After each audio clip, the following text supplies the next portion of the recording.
ماضی میں اتنے بار ڈسے جا چکے ہیں چیف جسٹسز کے ہاتھوں، ایک سے توقعات وابستہ کی ہیں، پھر بعد میں وہ کچھ اور ثابت ہو گئے، دوسرے سے توقعات وابستہ کی ہے کہ اب ہم اسی طرح کی کوئی توقع وابستہ کرنے میں بہت احتیاط سے کام لیتے ہیں، سوچ سمجھ کے۔ اس ملک کا المیہ یہ ہے کہ جس کا جو کام ہوتا ہے وہ کام نہیں کرتا، اور جو اس کا کام نہیں ہوتا وہ اس کو کرنے میں لگا رہتا ہے۔ جس طرح سہیل وڑائی صاحب نے شروع میں فرمایا کہ جوڈیشری کا اپنا بنیادی کام ہے اور اس کو اس پہ فوکس کرنا چاہیے، نہ کہ وہ انتظامیہ کے اور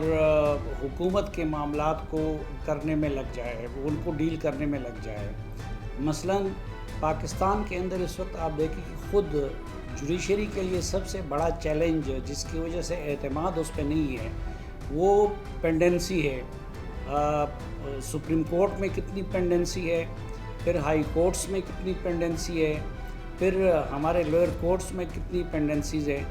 وہ پینڈنسیز اور وہ ایسی بھی نہیں ہے، کوئی قتل کی سے زیادہ تر مقاتلے سے متعلق مقدمات ہیں، تو لوگ ادھر جیلوں میں سڑ رہے ہیں اور ادھر ایک چیف جسٹس آتے ہیں وہ نیسلا ٹاور کے پیچھے پڑ جاتے ہیں، دوسرے آتے ہیں وہ منار کے پیچھے پڑ جاتے ہیں، تیسرے آتے ہیں وہ کسی اور کے پیچھے پڑ جاتے ہیں۔ اچھا، پھر ان کے جو فیصلے ہوتے ہیں، مجھے ایک چیز، میں قانون کو تو نہیں سمجھتا لیکن کامن سینس کی بات یہ ہے کہ مثلاً یہاں پہ اسلام آباد میں ایک ٹاور کو بننے کی اجازت دی گئی اور وہ انلیگل ہے، تو اس کے ذمہ دار کون ہیں؟ کیا مثلاً جو سی ڈی اے کے حکام ہیں ان کے علم میں پہلے سے نہیں تھا؟ تو ان کا جو فیصلہ آتا ہے وہ صرف عمارت کو گرانے سے متعلق تو آتا ہے، یا ہوٹل کو ریسٹورنٹ کو بند کرنے سے متعلق تو آتا ہے، لیکن اس میں جو ذمہ داران ہوتے ہیں اس کو کرنے والے، ان ذمہ داران کے خلاف کوئی کارروائی نہیں ہوتی۔ ابھی آپ دیکھیں کہ یہ ون کانسٹیٹیوشن ایونیو کا مسئلہ ہے، تو یہ کتنے سالوں سے یہاں اتنی بڑی بلڈنگ کھڑی رہی، تو سی ڈی اے والے کہاں سوئے ہوئے تھے؟ لیکن جو عدالتی فیصلے آتے ہیں اس میں ان کے لیے کوئی سزا نہیں ہوتی۔ اسی طرح پھر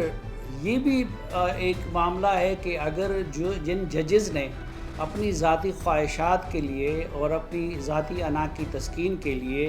اس طرح کے مثلا نیسلا ٹاور گرانا،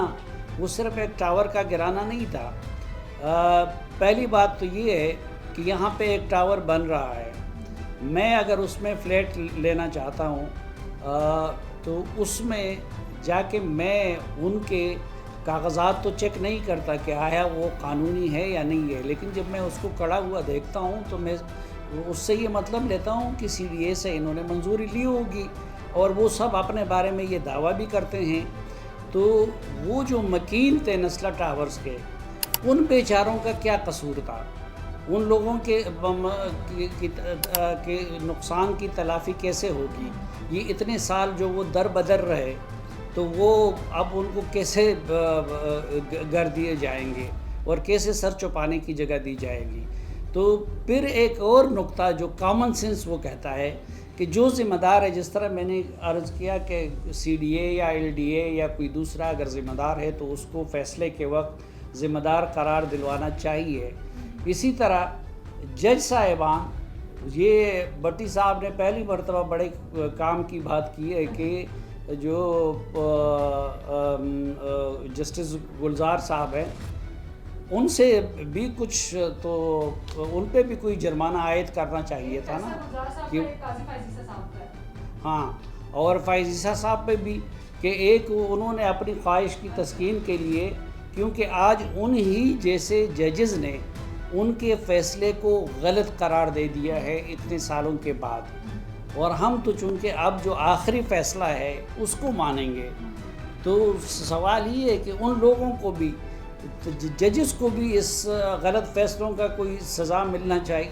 ملنی چاہیے، تاکہ آئندہ کے لیے جج صاحبان ہمارے اس طرح اپنی ذاتی خواہشات کی روشنی میں اور اپنی ذاتی اناؤں کی تسکین کے لیے اس طرح کے فیصلے نہ کریں